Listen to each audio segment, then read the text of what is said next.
Here in Section 17, we are definitely changing course within the framework of global purchasing, now studying the use of key performance indicators, KPIs, really establishing the rules of the game between a U.S. importer and its supply chain partners, measuring those rules, and determining how to improve performance based on the outcomes of those key performance indicators.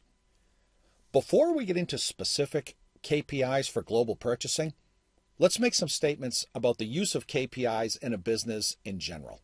Key performance indicators, KPIs, metrics, those are all synonymous terms, are the qualitative and quantitative measures that companies use to gauge performance in a given area of a business. Quantitative means things that can be measured numerically. Qualitative is that softer side of measuring performance that's a little harder to measure quantitatively in numbers, but are equally important. Customer service levels being a good example of that. Second bullet, the KPIs that companies use should be aligned with short, medium, and long-term objectives. Of course, we want to measure what's most important to us. We want to channel our supply chain partners' behaviors towards our goals. How do we do that? By measuring what's important to us. Third bullet, KPIs can be designed for the entire enterprise as well as for specific departments, purchasing being our focus here.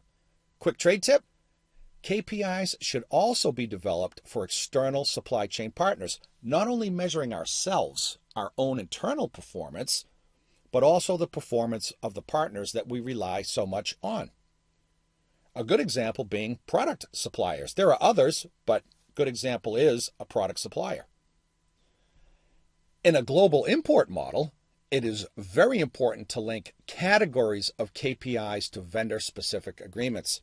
We'll talk more about different categories of KPIs in a moment, but each KPI within a category has to be channeled towards vendor-specific agreements. What did we agree to in the first place, and how do we measure what was agreed to?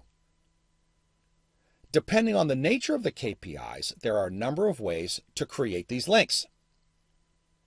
The third bullet starts to tell us how. For metrics that govern an overall relationship, bill of material compliance, product testing, levels of defective product, etc., KPIs should be developed that tie directly to what?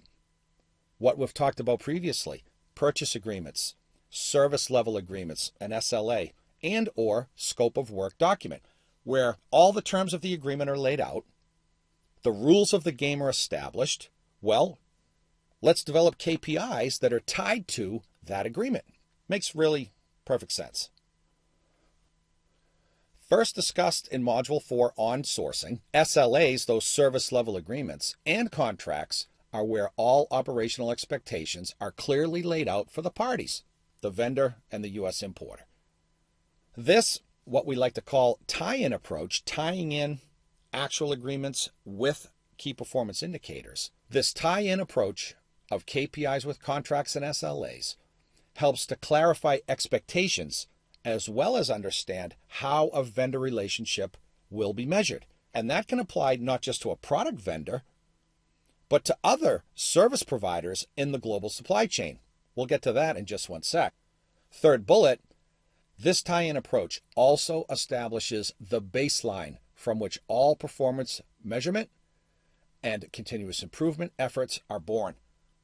We'll mention this more emphatically in just a moment, but measuring performance is one thing. Doing something about it is something else entirely. That's what we're referring to in this last bullet. As a separate issue, from a logistics perspective, it is oftentimes best to create the aforementioned tie-ins with a separate routing guide.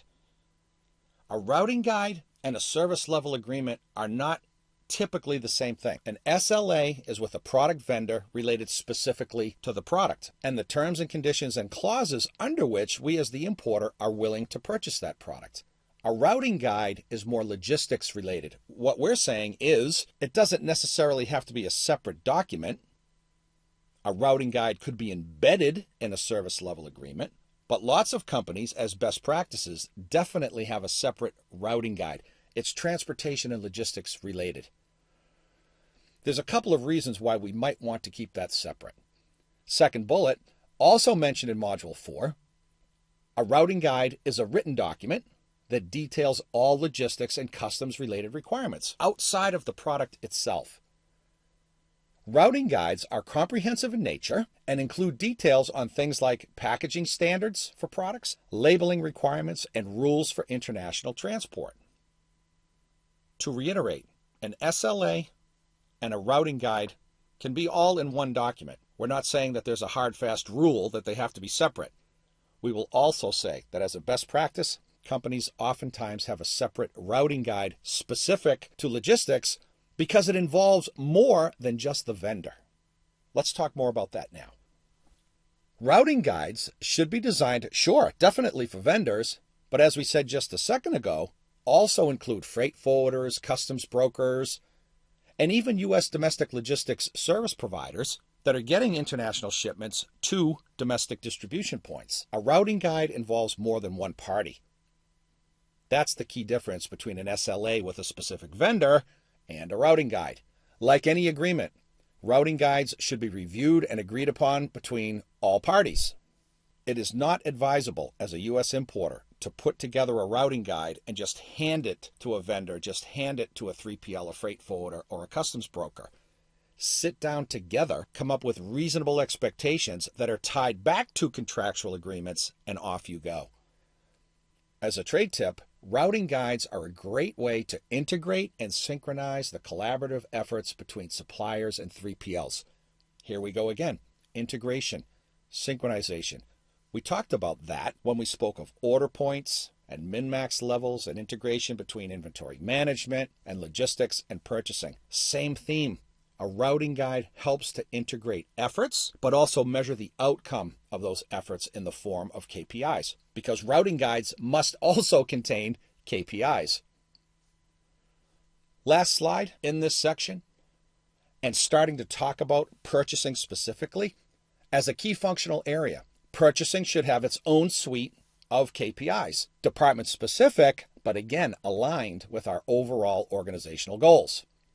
Purchasing must also use KPIs to measure vendor performance. We're talking about measuring ourselves as a purchasing department, but also measuring our vendors, internal and external. Within that measuring of vendor performance, KPIs, it's a good idea to develop them in conjunction with the sourcing team. They being very much involved in the selection of these vendors in the first place, so they have a vested interest in seeing how they do. Last bullet.